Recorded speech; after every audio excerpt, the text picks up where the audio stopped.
Hi, I'm Lee, and welcome to my studio and YouTube channel where I discuss tips, tricks, and techniques for oil and acrylic painters. In this video, we'll be discussing the white paints and pigments available to artists. Hi everyone, today we're going to be talking about whites. Let's start off with the very beginning. We have titanium white, warm white, lemon yellow, and lead white. Now, let's go back now. Artists can have a little bit of orthodoxy when it comes to their white, so let's talk about it a little bit. Titanium white is very standard within paintings, that kind of stuff. It's in makeup, it's in food, it's in all sorts of things. There's all a number of things that titanium white comes in, so it's very safe for especially for novice or beginning users. Warm white is made by Michael Harding, and it's nothing more than titanium white and transparent yellow iron oxide. It's just a mixture of those, just pre-made in a tube. I use it enough that I actually have it in my acrylic, so I can easily make it up and mix it off to the side when I need it. Then we have lemon yellow. Lemon yellow is a single pigment. Again, it's a pigment yellow 31 barium chromite. And it is even though it's yellow, it's a really low tinting yellow. So if you want to bring up the chroma and warm it up without going chalky or going milky, this is going to be a lot of fun to use, and we'll see this here in a minute. If you want to use it acrylic, in acrylic it would be Gamlin makes titanate yellow, which is pigment yellow 35. This is pigment yellow 31. Different pigment, but it's sort of the same properties. It's not perfect correlations, but it works enough for acrylic paint. And then lastly, our lead white. Now lead white, let's just get it out of the way. Lead white is it toxic? Absolutely, 100%, no doubt, through antiquity kind of stuff. However, you can still use it. You just want to use it appropriately. So the first thing you want to make sure you do is don't eat it. Don't eat that. The other thing is don't sand it. So if you have a bunch of paint and you don't want to sand that, because then all the particles will get up in the air. The other thing is you don't want to get it in, like if you have a cut or something like that, you want to make sure you minimize that. And so let's talk about ways that you can safely use lead white. One, you can just don't get it on you. But if you paint real messy or whatnot, there's other ways you can minimize that. That would be just standard nitrile glove or a neoprene glove, something like that. I use this all the time, especially if I have a cut. And I'm using cobalts or those particular colors. But also if you're fairly unclumsy, or if you have fairly decent, just gloves in a bottle, right? So this is essentially a lotion, but it's a shield. I just get it from the Amazon, but a lot of art stores will have it for an upsell at their cash registers and whatnot. This stuff is really nice because you can put it on your hands and it creates a little barrier. That's like, even if you get a little bit of titanium white on it, it's easier to wipe off just because you have that. Also keeps your hands nice and clean, especially here in Phoenix, where in the desert where it gets super dry. We're at 30% humidity in the studio right now, so it's actually fairly decent, but it can get pretty dry. So that is all that. And then lastly is, you'll notice in here we do not have zinc white. Not going to get into the technicalities of that. I'll post a link down below so you can definitely look into that. But zinc, in summation, zinc white can be brittle and delaminate. Wouldn't want to use that for if you're selling stuff. I completely issued it from my paint supplies. So let's get started on seeing how all this stuff works. Okay, so out of the tube and onto the palette, we have titanium white, warm white, lemon yellow, and lead white. Keeping with the consistency of my videos, we'll draw down and see what the transparencies are. We'll get rid of the white palette because, well, we're dealing with white.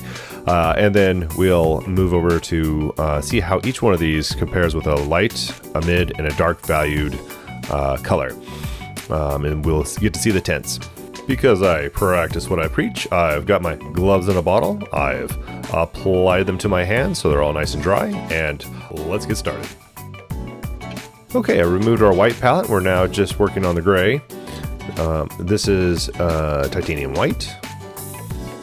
Now, a little difference in titanium whites between manufacturers is sometimes it's suspended in walnut oil or safflower oil, but the majority of the time it's in linseed oil. But it's really a manufacturer's preference, and there's slight variations in the oil properties, but that's outside the scope of this video. So let's start with warm white.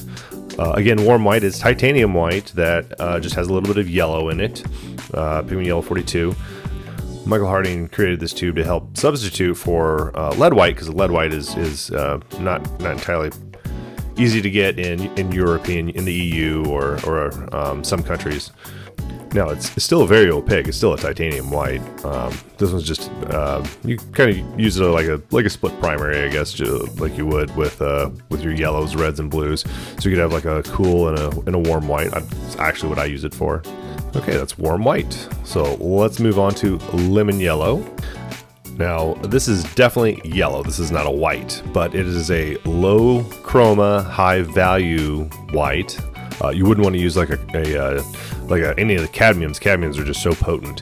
But the reason why I like this is because if you look, it's still bright enough to lighten up colors. But when you get into tints, you'll really see its properties. But I like it because it's one more tool to help bring up your values. Okay, so let's look at lead white. Lead white is definitely a creamier than our titanium whites. It has sort of a creaminess to it that's sometimes described as a ropiness to it. It has a completely different texture. It's a really and it's not as bright as the titanium white over there. It's close, actually very similar to the warm white in just the value and hue. So in that regard, Michael Harding did a great job of emulating the lead white. And we'll see how it performs when we get into our tints below. But now again, all these colors are great at bringing up the values of your paint, and they just do it differently. And we'll get into that. So hopefully when we get in our tints, you'll see that you have quite a few options to bring up the values of your paints. So let's take a look at how they tint.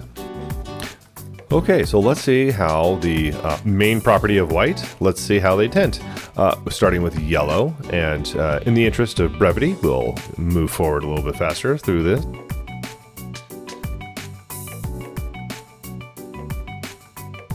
Okay, now I've spared you from watching me mix all these paints. We'll look at the subtlety. This is a game of subtleties. You can kind of see. I'm not sure if you can see it in the video, but you can kind of see like every color is just slightly different, or every tint is just slightly different. But as we move into the darker values, we'll really notice them, right? So let's move into our red mid value. Again, I'll move us forward so we're not watching me just mix paint.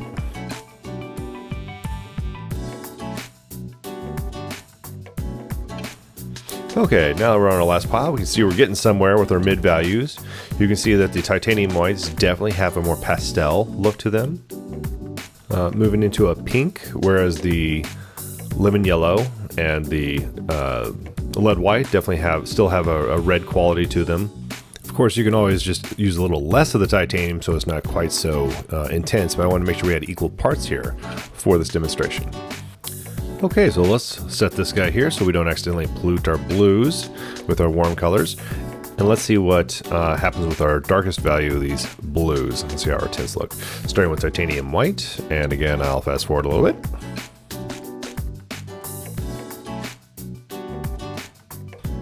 Okay, so wrapping up this last pile, now we can kind of see what kind of properties each